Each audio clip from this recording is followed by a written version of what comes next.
y a todos los demás por invitarme y compartir un momento tan lindo como este. Muchas gracias. Perfecto. Bueno, ya les comenté un poco quién es Daniel, después vamos a pasar su currículum.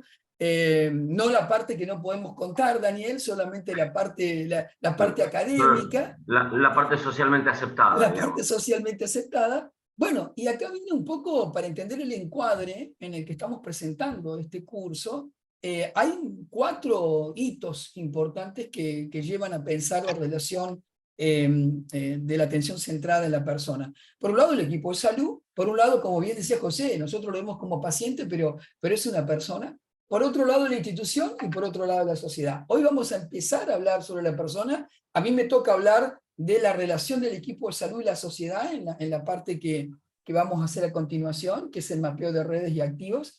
Y ahora sí, pasamos al tema de la persona, Daniel, y esto de la relación del equipo salud, paciente-persona, digamos, ¿cómo es esa construcción, Daniel? ¿Qué pasa con la filosofía y con esta mirada de la definición de la persona en la historia? ¿Cómo lo vemos a eso?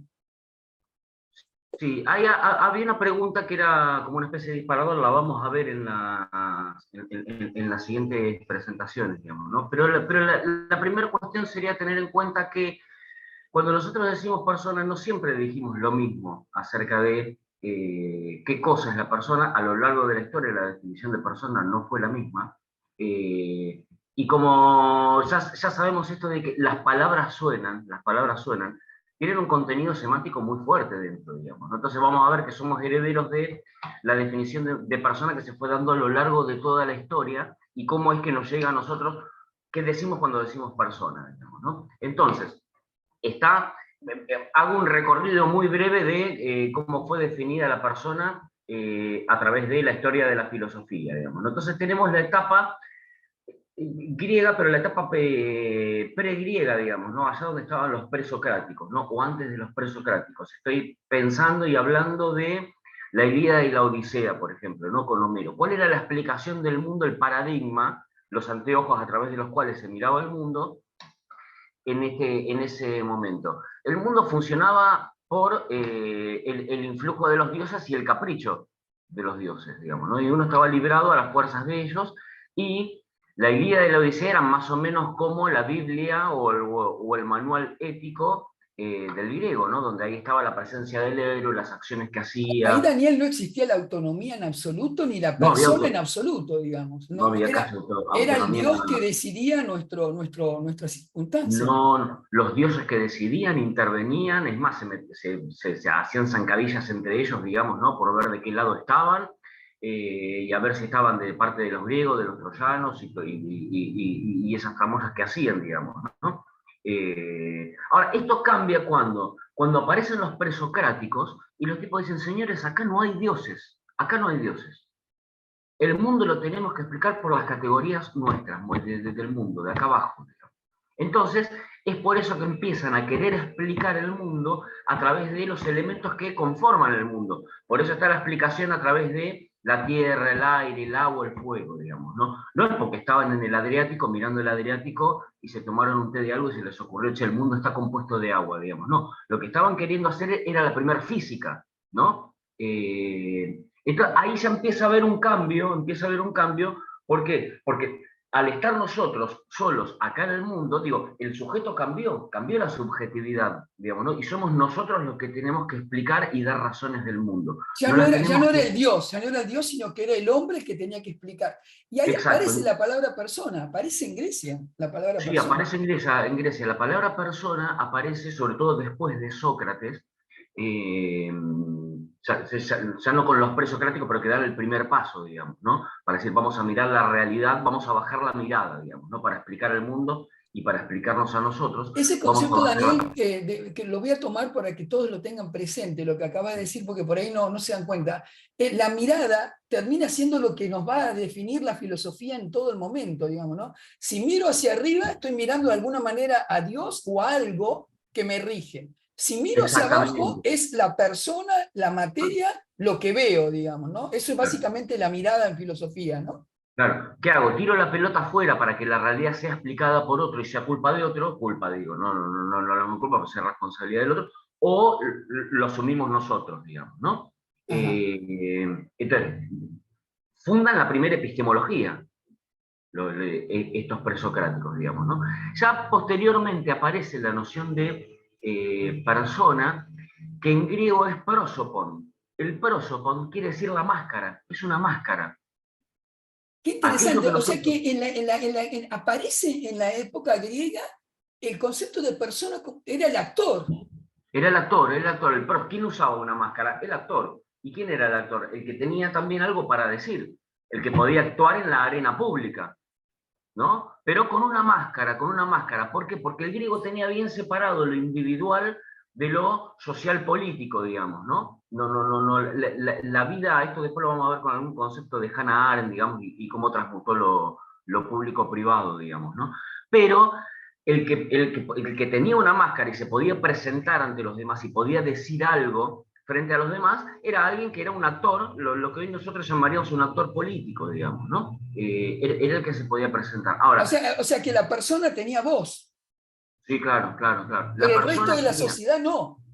el resto no, por supuesto, digamos, no, no, O sea, solo no había algunos. ni autonomía ni voz, solamente el que era actor o el que era actor en la poli, como decís vos. Claro, claro, solo algunos, digamos, ¿no? Que eran los que podían usar esa máscara, los que podían tener una máscara para poder presentarse, hablar y decir y tenían algún guión para hablar, digamos. Tenían palabra, digamos, ¿no? Eso era lo que no todos tenían palabra, los que tenían palabra se presentaban de una determinada manera, que era esa máscara, digamos. Bueno, vamos a hacer saltos espantosos, esto como todo resumen, digo, después se apunta y se tira, digamos, ¿no? Y luego viene el cristianismo, digamos. Pues claro, luego viene la época del cristianismo, que es otro cambio de paradigma, es un cambio de paradigma grande, digamos, ¿no? Porque ya había preparado Platón el terreno cuando Platón divide la realidad en dos, digamos, ¿no? Entonces está el mundo de las ideas y el mundo de lo sensible, pero lo real es el mundo de las ideas, digamos, ¿no?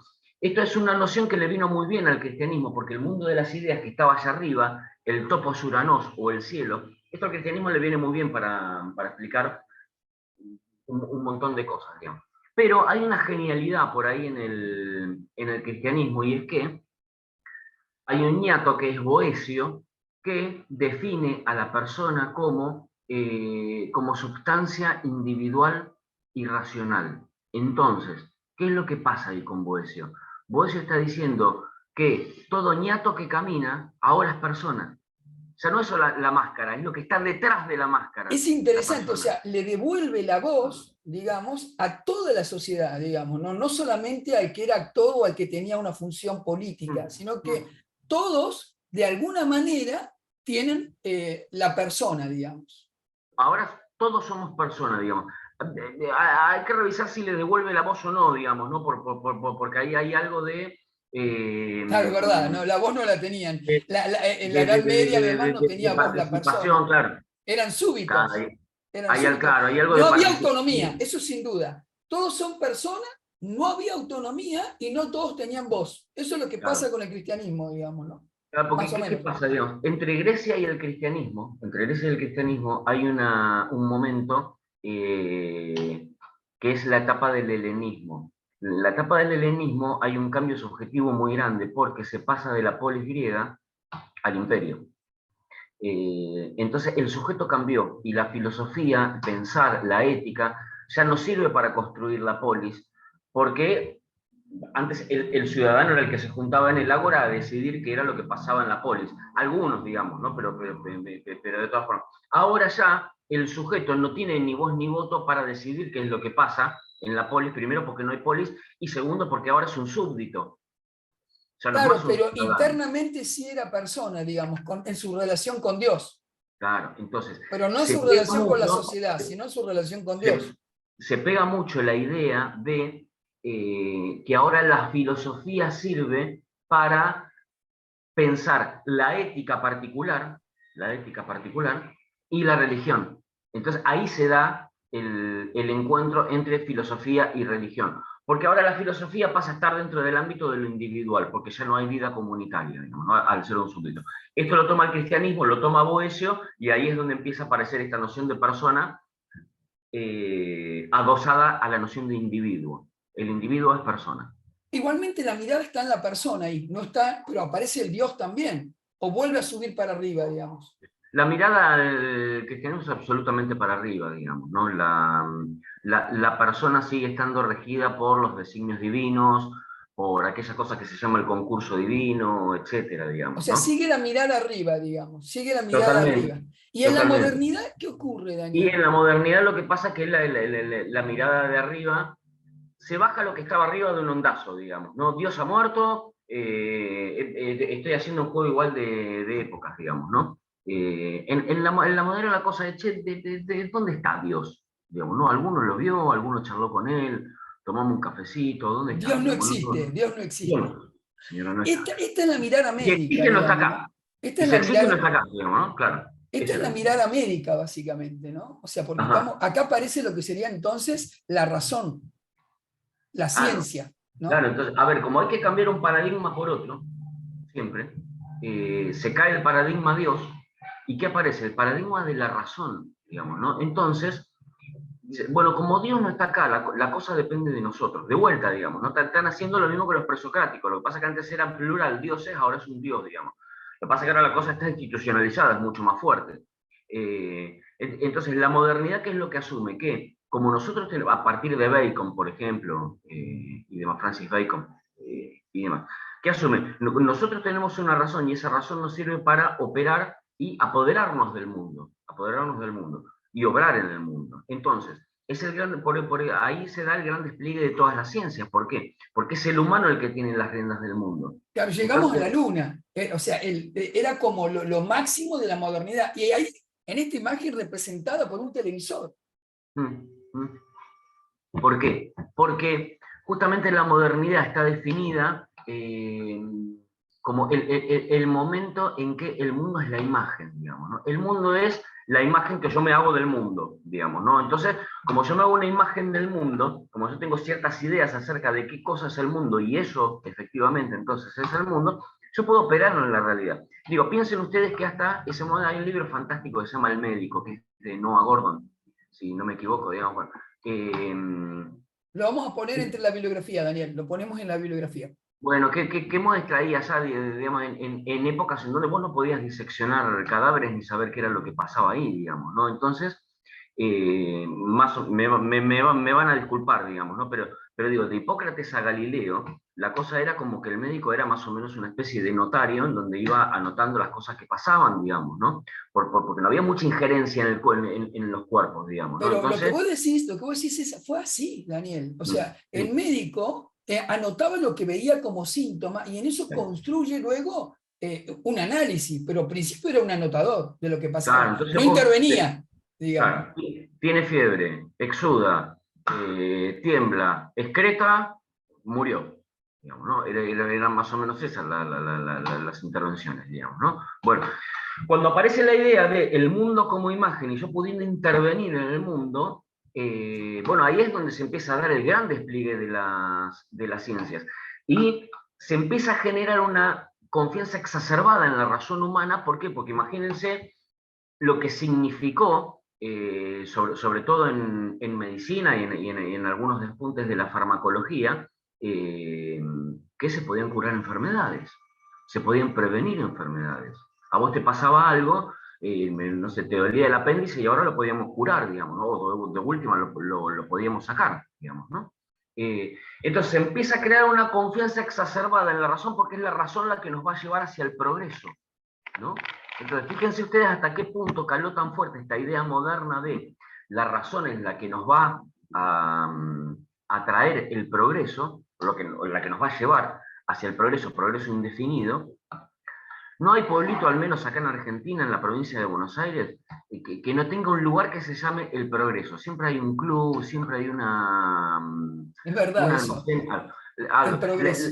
La idea del progreso caló muy hondo, digamos. ¿Por qué? Porque había una confianza exacerbada en la razón y estaba dando muestras de que efectivamente era así, digamos, porque ahora curábamos enfermedades que antes no, había una expectativa de vida mucho más grande, que antes no, la gente ahora no se abrazaba a los árboles, sino que le sacábamos la corteza para hacer aspinas, digamos, bueno, empezaron Todo todas eso esas fue la cosas. construcción y el paradigma asistencial médico está allí, en la modernidad. ¿Y qué pasó absolutamente. ahora con la etapa contemporánea? ¿Qué Bueno, ¿qué es lo ocurre? que pasa? Digamos, a ver, se va a forjar, ¿en quién teníamos que tener, cuál era el vector que nos iba a dar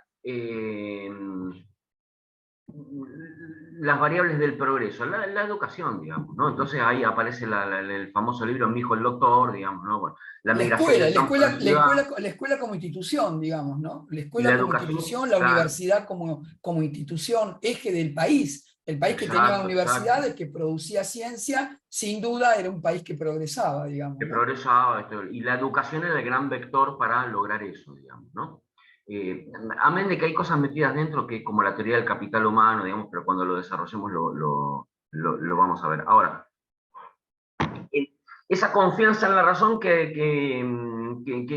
fue generando. Fue generando como ámbitos de confianza y seguridad, digamos, ¿no? ¿A quién le vamos a creer? Al que sabe, digamos, ¿no? Entonces, dentro de esas figuras de confianza porque sabe, porque tiene razón, porque la razón está en él, entonces tiene razón, aparece la figura del médico, sí, por supuesto, digamos, ¿no? Ahora, cuando se empieza ¿dónde termina la modernidad? ¿En dónde termina la modernidad y empieza a ponerse en duda ese paradigma de la confianza exacerbada en la razón? En los escenarios del horror, en los escenarios del horror. Entonces, Claro, la Auschwitz, ¿no? Lo que fue claro, claro, el nazismo, digamos, la bomba claro, atómica, digamos. claro. Ahí Entonces, podemos decir que es el inicio de la etapa contemporánea, de la edad contemporánea. exactamente, exactamente. La confianza exacerbada en la razón termina en Auschwitz como paradigma, digo, Auschwitz no es solamente Auschwitz, digamos, ¿no? Pero como un hito, Auschwitz, las bombas atómicas, digamos, ¿no? Entonces, se empieza a pensar, che, esta confianza exacerbada en la razón resulta que tiene efectos no deseados. Hay cosas que no vemos de la realidad. Hay cosas que no podemos nosotros llegar a prever del todo, digamos, ¿no? Entonces empieza ese hito. La edad contemporánea los historiadores te la van a poner con la caída del muro de Berlín, digamos, ¿no? Pero esta desconfianza en la razón se empieza previamente, perdón, se empieza previamente a generarse. Eh, para colmo empieza este cúmulo de pensadores que se les llaman los filósofos de la sospecha. Pero yo digo, encima te aparece un Freud en donde te asegura, che, miren, hay cosas encima que ni nosotros mismos sabemos, ¿eh? Tenemos un inconsciente que cada tanto aflora, pero hay cosas de nosotros mismos que nosotros no vemos. De hecho, digo, nosotros no nos podemos explicar todas las creencias que tenemos, porque hay detrás un tejido de creencias que se van entrelazando entre Bueno, sí, que nos Daniel, yo pasan a acá te lo venir. pongo lo que hemos vivido los médicos, los enfermeros en la pandemia. Hay gente que no se quería vacunar. Bueno, O sea, llevémoslo al terreno, digamos, ¿no? Hay gente que, vos le decís, no, si no te idealizás te vas a morir. Yo ya te he contado el ejemplo que nos ha pasado. Sin embargo, el paciente dice, no, no quiero. Es como no. que la autonomía empieza a aparecer acá. Digamos, si vamos a ver el tema de la evolución histórica, desde Grecia con la máscara, luego el cristianismo con la historia de la persona para todos, ya no solamente el que tenía la palabra, la modernidad diciendo somos el hombre el que maneja todo y el que puede razonar y ser científico y decir qué es la verdad o qué es lo correcto, aparece la duda o la sospecha y aparece el concepto de autonomía ahí, o la modernidad ya tenía la autonomía. En la modernidad había cierto concepto de autonomía. Lo que pasa es que va virando un poco en el mundo contemporáneo. Lo que pasa, piensen que el mundo contemporáneo es muy reciente. Digo, en todos nuestros países en la región, bueno, todos los que estamos tenemos cierta memoria de esto, digamos, ¿no? Recuerden, por ejemplo, los 80 versus los 90. Digo, hubo un cambio genial ahí, fue fantástico en nuestra región, en todos los países, digamos, ¿no? Digo, en algunos se dio en momentos más, momentos menos, digo, ¿no? Pero digo, vos en los 80 querías pedir una comunicación me acuerdo yo, de provincia de Buenos Aires a capital y tenías que esperar un día y medio para que te den línea, digamos, ¿no? Y los 90 es la aparición de las grandes estructuras, las comunicaciones, El la teléfono cosa. móvil, digamos, ¿no? El teléfono móvil, la internet, digamos, ¿no? O sea, Claro, fue una revolución realmente de la los 90, los comunicación. 90 y pico, pero ahí aparece efectivamente para nosotros el mundo contemporáneo, digamos, ¿no? Que los 90, 90 y pico para nosotros fueron las épocas de era la época del derroche y del obsceno, digamos, ¿no? La imagen acá en la Argentina de, por ejemplo, de los 90, que es el Diego bajando en un camión Scania Diego con un Maradona tapado está de, hablando, Diego Maradona está hablando. con un tapado de piel, ¿viste? Ese era el exceso, digamos, ¿no? Eran los excesos. La llegada de los gobiernos de corte liberal o neoliberal, etcétera, digamos, ¿no? Ese es Pero me parece, Daniel, que ahí es importante marcar el momento de la etapa contemporánea en Latinoamérica. Creo que es muy, muy interesante decir que fue a partir de los medios de comunicación, pero ahí aparece algo también importante. La persona puede buscar en otro lado más simple información. Ya no queda la información en una sola persona que era el saber y que era el médico, en el cual, médico, enfermero, ¿no? Hablo como institución, digamos, y que era el dueño del saber, sino que aparecen otros lugares donde existen saberes que Existen son otros accesibles. lugares, sí, ¿y por qué existen otros lugares? Porque cabe la posibilidad de la sospecha, cabe la posibilidad de la sospecha. ¿Será cierto lo que me dice Voy este? a otro médico, quiero otra opinión, voy a Claro, preguntar en otro lado, no creo lo claro, que me dicen, digamos, ¿no? Aparece entonces es este tema de la sospecha, ¿no? Y acá la vienen estas sospecha. preguntas, Daniel, que la verdad que a mí me parecieron muy interesantes de trabajar. No vamos a trabajar todas. La idea de centrarse en la persona, ¿cuál de todas? ¿A quién se atendió hasta ahora entonces? Porque ¿a quién atendimos hasta ahora si no eran personas las que estamos atendiendo? Si Claro, existe, sí. ahí tengo una, es una anécdota personal, digamos, ¿no? Pero cuando Gustavo me dice, che, vamos a hacer algo en lo que estamos trabajando, la atención centrada en la persona, digamos, la atención médica centrada en la persona. Claro, yo en un momento decía, pero ¿hasta qué fueron veterinarios hasta ahora, digamos, ¿no? Porque aquí atendieron, digamos. No, claro, lo que pasa es que cuando decimos persona, no decimos lo mismo, digamos, ¿no? Y hasta ahora quizás, bueno, lo vamos a ver adelante, digamos, ¿no? Era lo que comentaba José, digamos, ¿no? Vos ves venir a alguien, digamos, y aquí ves a un paciente, a un enfermo, ¿no? Claro, ahí vamos a ver próximamente ese tema, cómo es nuestra mirada, es realmente interesante de ver. El sujeto contemporáneo se puede escapar de esta subjetivación moderna. Esto que está diciendo es nosotros, nuestro paradigma moderno, que creemos que tenemos razón, que tenemos el estudio clínico que nos dice tal cosa, que el KTB, que la medicación, eso es lo que nosotros creemos que es correcto. La persona que está al lado me dice, no creo que esto sea así, o no me interesa lo que vos me estás diciendo del valor de KTB, no me Claro, interesa. porque encima imagínate que hubo toda una corriente, por ejemplo, la medicina basada en evidencia, digamos, ¿no? Pero señor, acá dice esto, digamos, ¿no? ¿Qué me está diciendo? ¿Qué me está poniendo en duda usted si acá su análisis dice esto? No, y el Y, que no te hacía, el que no entendía, el paciente que no entendía era el mal paciente, es el claro, mal paciente, o sea, queda tabulado como el paciente, no hace caso, no claro, responde, son ¿no? ignorantes, digamos, Es un claro. ignorante, se va a morir por eso, digamos, ¿no? Se muere de ignorancia, digamos, Muere de sí. ignorancia, digamos. Eso ocurre. Y ahora, bueno, vamos a ver entonces el primero, vamos a ver algunas por una cuestión de tiempo. La idea es centrarse en la persona. Y a mí me pasa, y hemos hecho una pequeña encuesta en varios colegas sobre qué persona atienden. Entonces, te aparecen conceptos como vulnerable, discapacitado, y empiezan a aparecer máscaras de representación social, digamos, también como si fuéramos los griegos, ¿no? Empezamos a tabular a esa persona con máscaras, con definiciones. Entonces, nos aparece conceptos como enferma, sola, discapacitada, mala calidad de vida, vulnerable, baja sobrevida. Estas son palabras sacadas de colegas. O sea, esto es Sí, lo que los médicos y ahí enfermeros dicen. sí, apelo a la experiencia de Del quienes están grupo. acá, pero era lo que nos comentaba José justo al principio, digamos, ¿no? Cuando entra alguien al consultorio, digamos, ¿no? Cuando ven a una persona, digamos, ¿qué estás viendo? Lo primero que dice, acá hay un enfermo, acá hay un enfermo. Sobre todo en el ámbito en el que trabajan ustedes, digamos, ¿no? A ustedes les cae alguien enfermo, digamos, ¿no? Y ese alguien enfermo es alguien que, nada, lo transita con una determinada soledad y encima en el ámbito donde están, le llega una persona que tiene un certificado donde le dicen, miren, usted es discapacitado encima, ¿no? No puede seguir participando del entramado productivo, digamos, ¿no?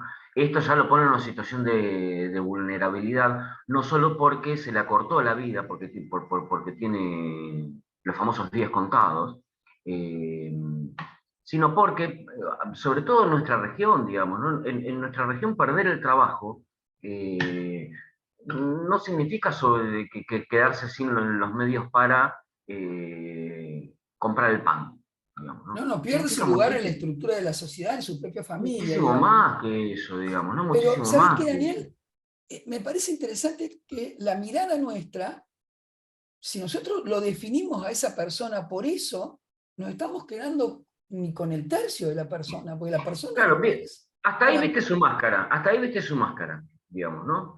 Hay algo atrás de eso, bueno, si hay algo atrás de eso, hasta ahora no me importó, digamos, ¿no? ¿Qué sé yo, digamos? Acá bebino, enfermo, solo, discapacitado, todo esto, pero es la máscara que vos lo ves, digamos, ¿no? Ahora, todo eso viene validado y viene, encima viene explicado esto, digamos, ¿no? ¿Por qué? Porque ahí ya estás actuando con esa cosa que se llama la asimetría, digamos, ¿no? ¿Por qué? Porque vos tenés un volumen de formación y de información que este enfermo solo discapacitado no tiene, Claro, ya ¿no? existe esa asimetría y nuestro sistema la profundiza. Por supuesto. La profundiza. En las actividades anteriores hemos hablado de la voz del paciente. Tuvimos una paciente que es presidenta de una sociedad, de una fundación en México, haciendo su primera presentación en un grupo médico, digamos, en el LAC. Bueno, por supuesto que en otras sociedades han hablado. Y sin duda ella hablaba de la simetría y hablaba de lo que para ella significaba los problemas, ¿no? O sea, lo que significaba un diagnóstico, ¿no? El sentir que el diagnóstico tenía para ella. Nosotros no, nosotros decimos, usted no tiene que tomar líquido, o lo que fuera, y ella lo traducía, que encima es poeta, lo traducía de una manera distinta a partir de su sentir. Esta Es una cosa. simetría existe, hay un tema de la información que debe comunicarse desde el equipo de salud hacia el paciente, y aparece y emerge la definición de iliterato, o sea, la persona que no sabe sobre lo que se está hablando, y no hay nadie que le diga cómo aprender eso que no sabe, ¿no? Claro, Y ahí viene el encima, concepto de docencia. ¿Cómo sí. ves este tema, digamos, de la interrelación con la persona del equipo de salud en este contexto de asimetría? Y llegamos a ese concepto sobre todo pensando en que esto de la atención centrada en la persona, creo yo, digo, tiene que ser más práctico que teórico, digamos, no tiene que haber un constructo teórico detrás, digamos, sí, por supuesto, pero esto tiene que clivar sí o sí en una especie de docencia médica. Sobre todo, son pocas las veces que nosotros los pacientes le podemos decir algo a los médicos, con lo cual ahora ténganme paciencia, está bueno. José, sí, José. No, no, no quería interromper, no, pero la cuestión es que muchos médicos e enfermeros también, o sea, del equipo médica, se cree todavía en la vieja Grecia, se creen como los dioses. Y para ellos, compartir informaciones, discutir el futuro del paciente no es negocio, porque la decisión tiene que ser tomada por él o por ella.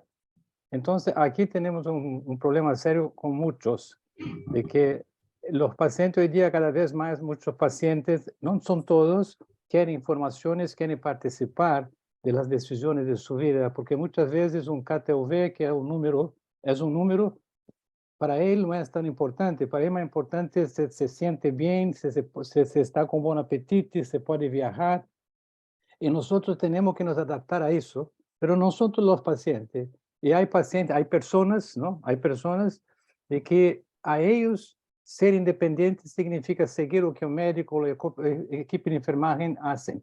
Por eso nosotros no podemos pensar en ser Dios, pero tenemos que pensar en ser flexibles, de que cada paciente es una persona diferente.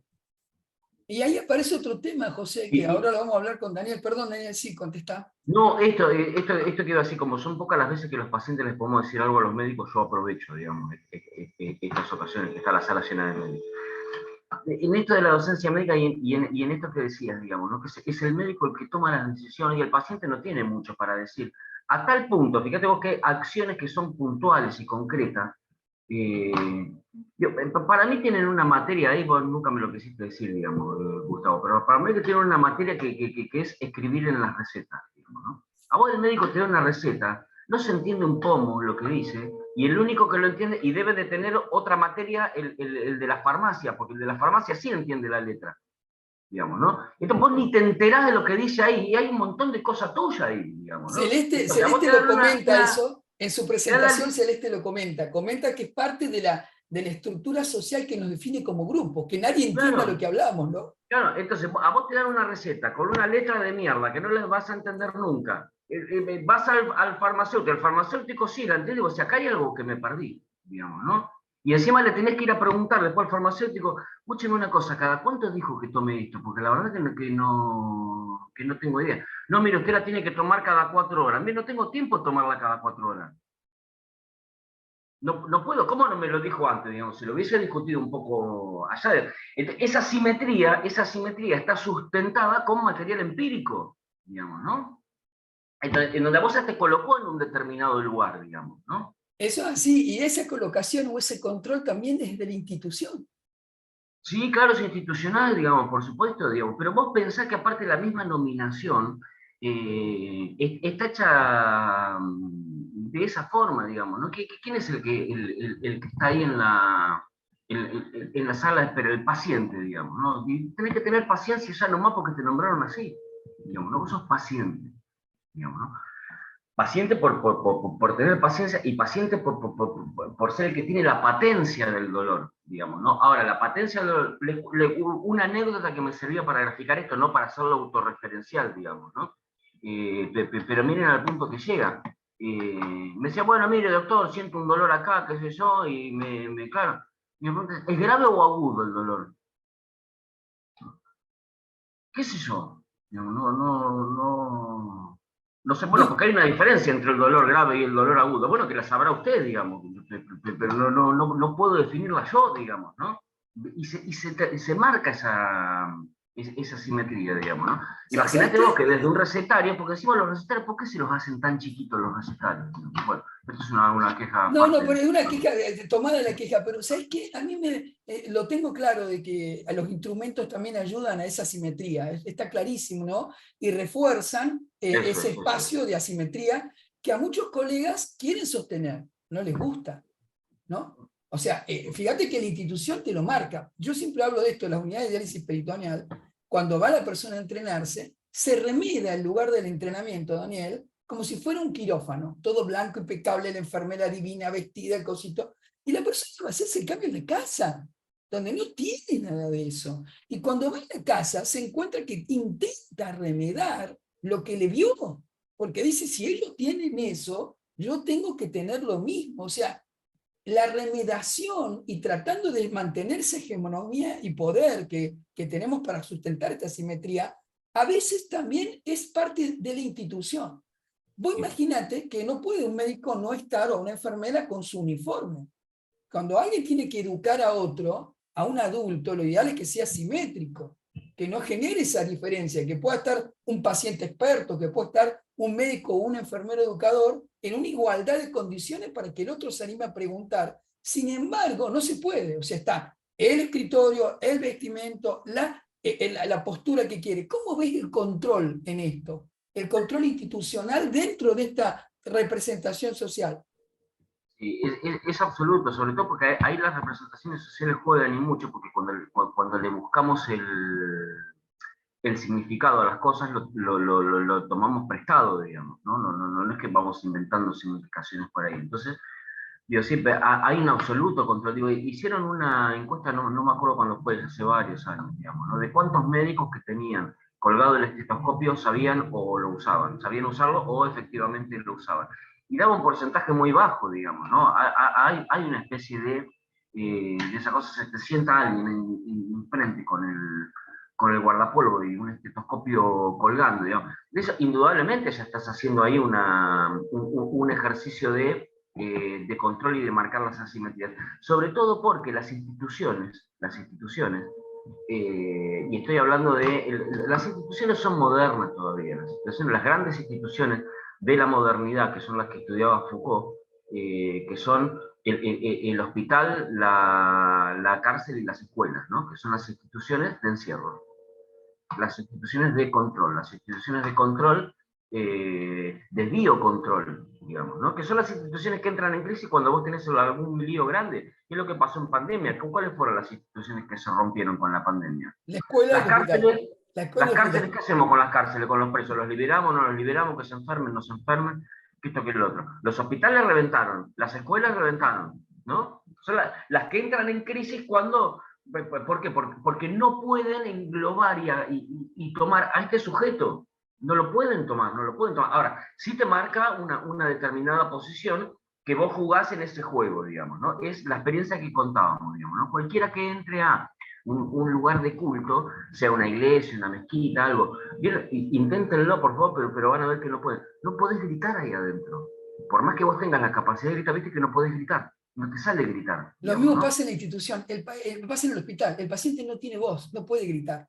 Claro, claro. Ahora, hay algo importante que para que entiendan el equipo, el grupo que estamos en esta discusión, si uno va a plantear que quiere activar el paciente, que quiere que el paciente tenga autonomía, que quiere que el paciente tome decisiones compartidas, si uno quiere tener atención centrada en la persona, tiene que reorganizar su programa de diálisis a una posibilidad de transversalidad. No quiere decir que en toda la institución de salud se va a requerir hacer lo mismo. Probablemente en la guardia tenés que tomar decisiones y no podés consultarlo al paciente, ¿no? Yo más que todo para que entiendan el marco. Si vamos a trabajar en el desarrollo de un programa que salga esta brecha para que el paciente logre la autonomía a través de una educación, una pedagogía médica, necesitas hablar de la horizontalidad. Necesitas de alguna manera escuchar al paciente y que el paciente pueda expresarse. Y si Sí. repetís lo institucional, si repetís en la actividad que vas a capacitar, vas a repetir la estructura institucionalizada, el paciente no puede.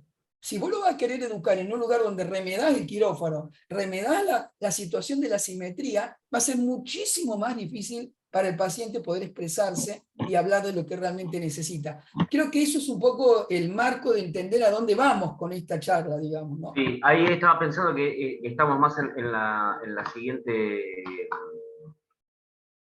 cosa, ¿cómo se llama esto? La El siguiente... siguiente punto, ¿no? Que es, existe una identificación entre persona y sujeto autónomo, que esto es tratar de decir cómo construyo la autonomía, y la autonomía me parece bien como médico, porque gran parte de nosotros que estamos acá no nos parece bien la autonomía. O sea, hablamos de autonomía. Vos cuando le pregunté a todos, ahora que vamos a terminar, todos te van a decir que atienden a sus pacientes muy bien. O sea, muy pocos te van a decir la verdad que yo lo atiendo bien desde mi área, pero no lo escucho al otro. No escucho realmente al otro. Cuesta mucho que el médico y el enfermero se dé cuenta de su error. Cuesta enormemente. Y la institución vuelve a lo que hacía siempre. Hoy está escuchando esto, me dice, mañana lo voy a hacer. Va a la institución y el marco institucional te lo impide, porque tenés 10 minutos para atender al paciente, no tenés una hora. O sea, Y y esto... esto, yo Perdón, sí. entiendo que esto sí o sí tiene que terminar, porque esto tiene que ser práctica primero que nada, digamos, ¿no? Tiene que haber una práctica de esto, sobre todo si se pretende que se genere algún cambio respecto de esto, ¿no? Pero esto termina en una reflexión acerca de cómo se puede generar esa pedagogía o esa relación pedagógica entre médico-paciente, cómo es que puedo fundar al otro como un paciente, un otro autónomo, perdón, no un paciente, un otro autónomo, un sujeto autónomo, y esto se construye a través de la palabra, porque justamente la palabra lo que tiene es no solo la función de denotar la realidad, sino de construir realidad, de crear realidad. Esto por un lado, por una pedagogía, y sin duda termina en una economía de la medicina, digamos, ¿no? Porque hay que pensar y habilitar otro tipo de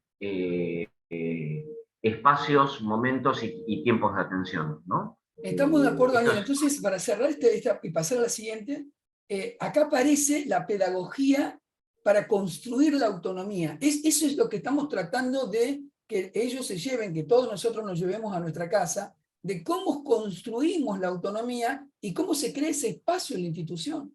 Cómo se crea ese espacio para poder construir esta autonomía, que es la que necesitamos para que el paciente tenga realmente herramientas de decisión.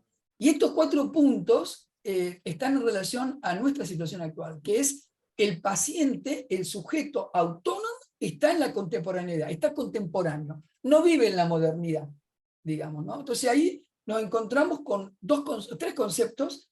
Uno, el autocuidado, esto de politizar la muerte, que lo vamos a discutir en nuestros breves momentos, y la dignidad de la vida y la dignidad de la muerte. Rápidamente, Daniel, ¿cómo nos planteas estos dilemas filosóficos? Uno, hay que entender rápido qué es el sujeto contemporáneo, cómo son estas adhesiones mucho más líquidas. Digo, hay cuestiones acerca de resultados políticos que no se explican, porque no se termina de entender que hoy las adhesiones, las voluntades, son muy líquidas y van de un lado al otro. La gente más joven hoy va de una plataforma a la otra, y si cambió de marca o de empresa tampoco importa demasiado. Dinámicas de mercados laborales, etcétera, lo corroboran. El sujeto contemporáneo es un sujeto que duda, que pone en cuestión absolutamente todo y que no tiene una fidelidad hacia una marca, un trabajo, un tiempo. Un médico, un equipo de Un salud. médico, por supuesto. Eh, para generarlas, acciones de autocuidado, digo, tiene que haber una pedagogía en donde vos puedas hacer esa cosa que en educación se llama la transposición didáctica. ¿Cómo hacer que el otro se autocuide? Digamos? Ahí hay Lo que un pasa es que, trabajo Daniel, enorme. acá hay el tema de hablar, perdón que te comente, que te corte, pero es breve para poder marcar con el equipo un tema, digamos. Hay diversas teorías que sustentan por qué la persona no se cuida en una enfermedad crónica, ¿no? O sea, no es que no está discutido esto, se ha discutido mucho.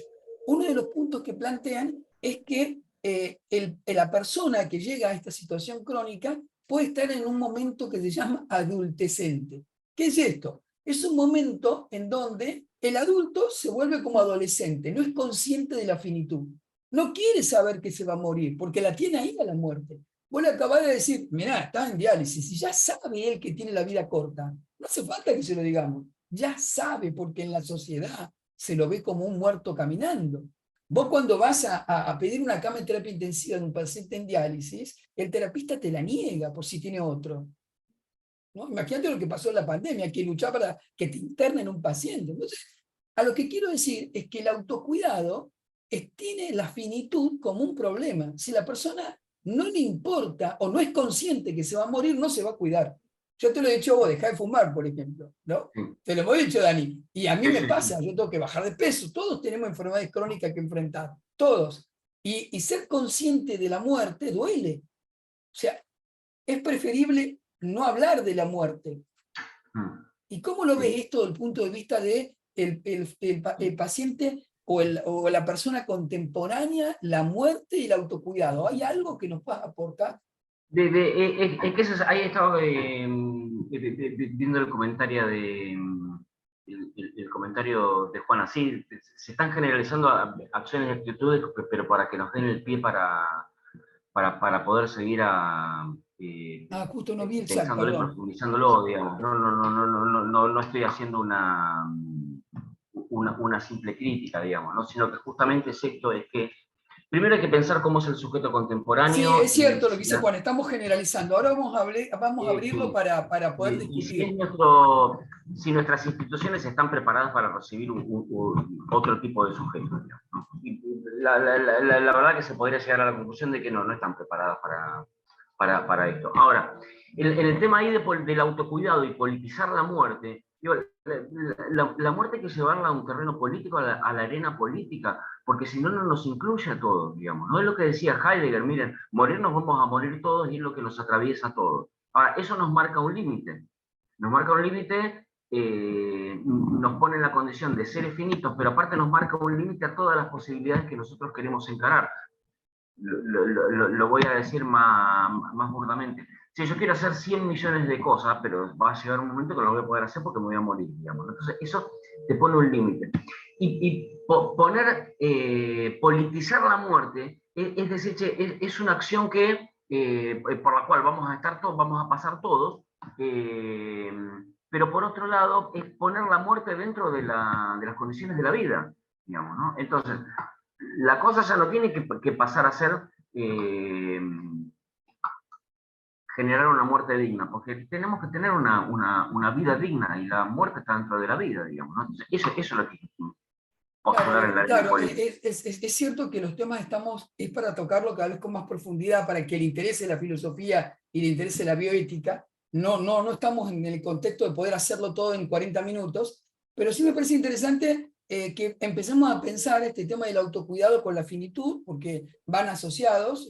Hay que ver cómo trabajar con el equipo de salud, con el psicólogo, con el equipo que tenga la institución, ver que encuentra una manera, sobre todo en este sujeto que está marcado por la sospecha, que se ha perdido la confianza en la razón, en la racionalidad, ya no es una certeza. Es lo que ocurrió, como comentaste, con los escenarios del horror, que han hecho el cambio del paradigma, y ahora aparece este punto rojo, ¿no? Lo que no vemos es ahora importante, que es lo que planteábamos al inicio. Si la persona no entiende el KTB porque le importa otra cosa, y yo no lo logro interrogar, no lo interrogo, no hago una anamnesis de otra manera, preguntando qué es lo que quiere, indudablemente no voy a estar viendo la decisión y al otro, ¿no? ¿Cómo es la otredad en esto? Bueno, la otredad, lo que pasa es que tiene un montón de líos ahí. ¿Por qué? Cuando yo estoy frente a otro, yo estoy frente a otro, en educación esto pasa muchísimo, digamos, ¿no? Vos estás enfrente a unos otros, unos absolutamente otros, pero también son otros como yo. Esto es lo que decía la fenomenología, pero no quiero entrar en términos muy técnicos, ¿no? La fenomenología de Husserl, digamos, por ejemplo. Sí, ahí hay un absolutamente otro, en donde yo no decía, digo, Lacan decía, los tres imposibles, digo, justamente son gobernar, psicoanalizar y educar. Porque hay otro sujeto ahí encima, y ese otro sujeto decide, ese otro sujeto quiere, no quiere, adhiere, ¿no? Entonces, los que tienen experiencias de tener hijos, digamos, ¿no? De quedarse mirándolo diciendo, ¿y esto de dónde salió? ¿No? ¿Qué dijo eso? ¿Por qué dijo eso? ¿O por qué hizo tal otro, no? Yo no Tal crié cual. esto, uno porque hay otro, digamos, justamente, digamos, ¿no? Entonces, ahora, al otro hay que fundarlo, al otro se lo funda, digamos, ¿no? Entonces, ¿Cómo? sin duda, la otredad surge en este entramado social, en no ver la realidad como es. Nosotros no vemos la realidad real que tiene el paciente, hay que entrevistarlo, hay que mirarlo de otra arista, y ahí surge la intencionalidad de que el otro es el que tiene que tomar la decisión.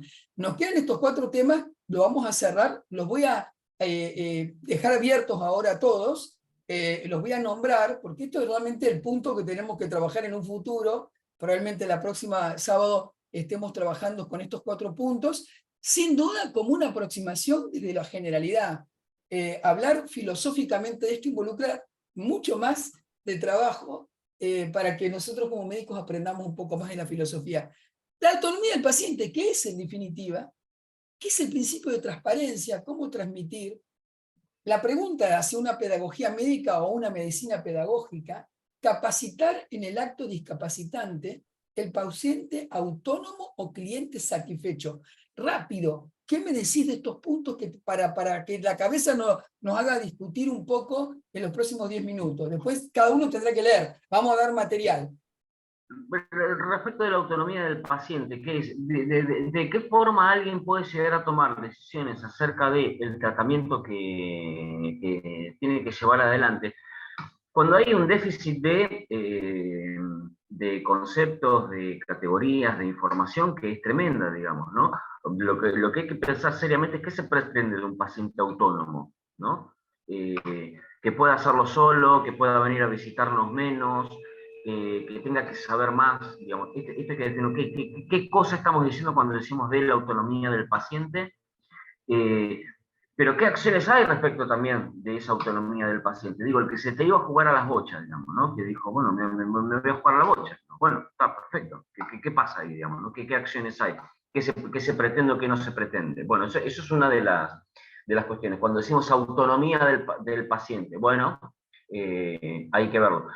Y si la autonomía del paciente es la misma que la autonomía de la persona, digamos, ¿no? Esto hay que verlo. Y hasta qué punto todos somos autónomos, ¿no? Bueno, ahí hay que pensarlo y verlo. Desde el principio de transparencia, que está pegado a esto, digamos, ¿no? ¿Cómo transmitir? ¿Cuál es la pedagogía que necesitamos para que un paciente pueda tomar sus propias decisiones? Porque la autonomía quiere decir el que se dicta sus propias leyes, digamos, ¿no? Entonces lo que hay que pensar es, ¿podemos dictar nuestras propias leyes o nos movemos dentro de una autonomía que es más bien acotada, digamos, ¿no? Ahora, para poder hacer esto, tenemos que establecer cuáles son las mediaciones posibles que tenemos hoy para poder hacer esto. Porque el paciente autónomo versus el cliente satisfecho, digo, ahí lo que estoy contraponiendo es que no se genere esta idea de que esto es una visión romántica versus la tiranía del mercado, digamos, ¿no? Encima con una complicación, porque ustedes tienen tiempo, me imagino, muy cortos de atención, en donde poder hacer todo esto es difícil y complicado, etcétera, etcétera, etcétera. Pero con una complicación encima, que hacer esto, digo, ustedes no van a tener al final una encuesta de satisfacción del cliente, porque al final el cliente se murió, ¿no? Entonces, por eso entiendo que tiene que ser más una práctica que otra cosa, digamos, ¿no? Claro, si no termina siendo caritas felices de si atendió o no atendió bien en la consulta, que después nadie Claro, valora, ¿de acuerdo? claro. Vamos a abrir ahora el juego para escuchar, necesitamos escuchar opiniones de todos. Por favor, les pido que se animen a opinar. Esto es una construcción que se hace entre todos y la idea es pensar cómo es este tema de la autonomía real y cómo